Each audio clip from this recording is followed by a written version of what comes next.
Hello guys, my name is Quids and today we are reading the story of Keesh.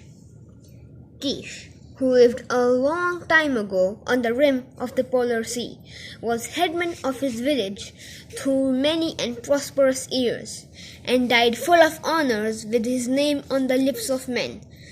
So long ago did he live that only the old men remembered his name, and the tale which they got from the old men before them, and which the old men to come will tell their children and their children's children down to the end of time. And the winter darkness, when the north gales make their long sweep across the ice pack, and the air is filled with flying white, and no man may venture forth, is the chosen time for the telling of how Keesh, from the poorest igloo in the village, rose to power and place over them all. He was a bright boy, so the tale runs, healthy and strong, and he had seen 13 suns in their way of reckoning time. For each winter the sun leaves the dark land in darkness, and the next year a new sun returns, so that they may be warm again. The father of Kish had been a brave man, but he had met his death at the time of famine, when he sought to save the lives of his people by taking the life of a great polar bear.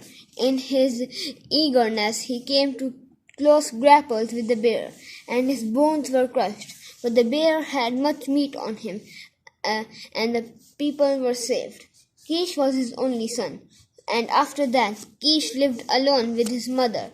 But the people forgot the deed of his father, and he being but a boy with only his mother, they too were swiftly forgotten, and ere long came to live in the meanest of all the igloos.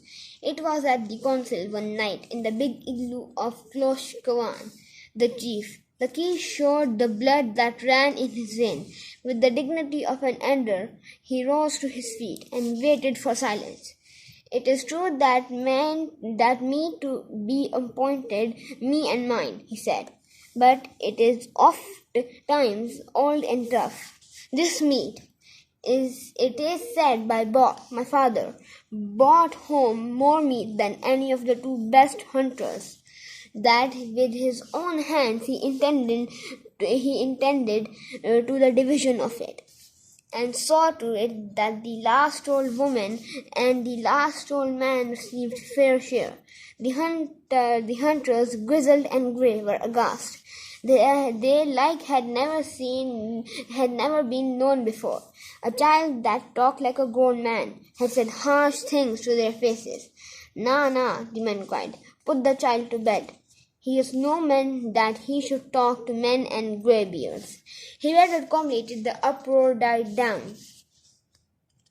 "Thou hast a wife, look," he said, "and for her dost thou speaking, and thou too, Masuk, a mother also, and for them dost who speak.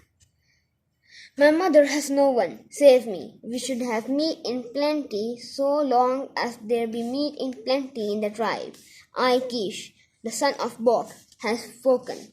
That a boy should speak in council, old Ogluk was mumbling. The anger boiled a white heat. They ordered him to bed and threatened that he should have no meat at all. Kish's eyes began to flash, and the blood to pound darkly under his skin. "Hear me, you men," he cried. "Bok, my father, was a great hunter. I too shall go and hunt, and the division of that which I kill shall be fair, and no widow nor weak one shall cry in the night." The next day he went forth along the shoreline. He carried his bow with a goodly supply of bone-barbed arrows, and his father's big hunting spear. And there was a laughter and much talk at the event. It was an unprecedented occurrence. Never did boys of his tender age to go forth and hunt, much less to hunt alone. Early next morning, Kish strode into the village. Across his shoulders he bore a burden of fresh killed meat. gorge men with the dogs and sledges, and take my trail for the better part of a day's travel, he said. There is much meat on ice, and she-bear, and 2 half-grown cubs. And he passed into his igloo and ate profoundly, and after that slept for 20 running hours. There was much doubt and discussion. The killing of a polar bear is very dangerous, but thrice dangerous is to kill a mother bear with her cubs. The men could not believe that a boy Keesh, single-handed, had accomplished so great a marvel. Thus began the mystery of Keesh. On his very next trip, he killed a young bear